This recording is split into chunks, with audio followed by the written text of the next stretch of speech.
sure I'm the channel. Got one more live stream. That'll be it for today. Been a long day. Done a lot of creative content work.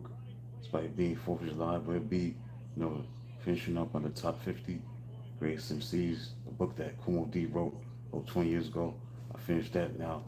I just did a video about the top 50 underrated NFL wide receivers from my book that I did a long time ago, back a decade ago.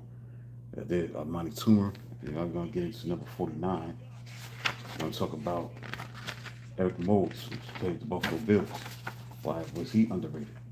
Now, just like Monty Toomer, who came out of that 96 draft class, Eric Moulds came out of that 96 draft class too. 96 was a great year for the wide receivers that came out of that draft class. Eric Moulds was one of them. He played 10 years as a Buffalo Bill from 1996 to 2005. His breakout season was in 1998 when he set a single season record for most receiving yards by a Buffalo Bill receiver with 1,268 receiving yards. Eric Moulds averaged 20.4 per catch, 20.4 yards per catch. Was second in the NFL. In his 8 seasons as a number 1 receiver, Eric Moulds caught 648 passes for 8,523 receiving yards. This production was the 7th most in the NFL during that span. 2002, Eric Moulds was the first Bill wide receiver to catch 100 passes. He made an impact in the NFL playoffs where he had an NFL record at the time, 240 receiving yards against the Miami Dolphins in the playoffs. A 3-time Pro Bowler, 3-time All-Pro, Eric Moulds was one of the premier receivers during the late 90s and early 2000s. Overall, Eric Moulds caught 764 receptions for 9,995 yards receiving and scored 49 touchdowns. So he definitely underrated as a broad receiver. He did his thing. I'll expand on why he was underrated even more. Let's get into it.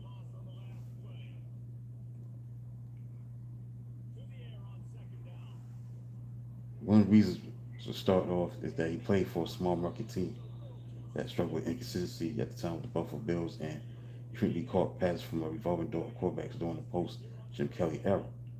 He dealt with the quarterback carousel. During his prime seasons, Eric Moulds caught passes from Rob Johnson, Doug Flutie, Drew Bledsoe, J.P. Losman. Despite this instability, he still managed to produce at an elite level. Still play at the elite level. He played in a small market. That's another reason small market struggles. Eric Moulds played the majority of his career in Buffalo during a time when the team missed the playoffs for several years. Players on losing small market teams often receive less exposure from the media and Pro Bowl consideration than those on perennial contenders. So, also he had a quiet personality. He's a fundamentally sound, physical receiver who let his play do the talking. He avoided the flashy, outspoken persona that often generated national headlines for other receivers in the 2000s decade. Thanks for 13 people tuning in. Make sure you hit the like button, subscribe to the channel. Despite flying under the radar nationally, Eric Moulds posted staggering numbers. He recorded 4 1,000-yard seasons, made 3 Pro Bowls, earned 2 second-team All-Pro honors, and set a still-standing NFL record by racking up 240 receiving yards in a single playoff game against the Miami Dolphins. So elite cornerbacks of his era, such as Champ Bailey and Ike Taylor, have widely praised him as one of the toughest, most physical wide receivers they ever had to cover. So that's the reason why he was underrated, Eric Moulds, and that's why he's on my top 50 underrated NFL wide receivers. It's a book right here that I put together a decade ago. I had him at number 49. So that concludes this short video about Eric Moulds, why he was underrated as a wide receiver.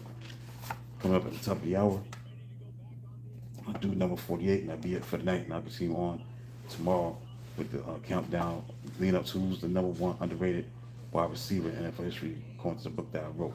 Here it is right here. So then, talk to you soon.